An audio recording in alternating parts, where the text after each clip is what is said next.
ممكن تكوني دافعه الاف في كريمات وسيرامات، وفي الاخر النتيجه كلها تضيع بسبب خطوه واحده بس نسيتيها وتصرفي على بشرتك.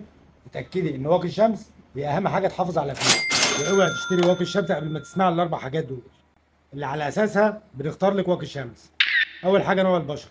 لو بشرتك دهنيه استخدمي واقي شمس يكون اويل فري او خالي من الزيوت او جيلي. لو بشرتك جافه لازم تستخدمي كريم بحيث ان هو يرطب يكون واقي شمس في نفس الوقت. اما لو بشرتك مختلطه فلازم نستخدم واقي شمس يكون قوامه خفيف عشان ما يزودش الدهون في البشره. تاني حاجه الاس بي اف او معامل الحمايه من الشمس. اقل حاجه تختاريها تكون 30 اس بي اف. اما بقى لو بتتعرضي للشمس لفترات طويله او عندك تصبغات وبتعالجيها فاقل حاجه هي ال 50 اس بي اف. وتالت حاجه وانت بتدوري على واقي شمس دوري على الكلمه دي برود سبيكترم عشان يحمي من جميع انواع الاشعه سواء يو في اي او يو في بي. اما بقى لو بشرتك حساسه فاختاري واقي شمس يكون مينرال عشان يهدي تهيج البشره.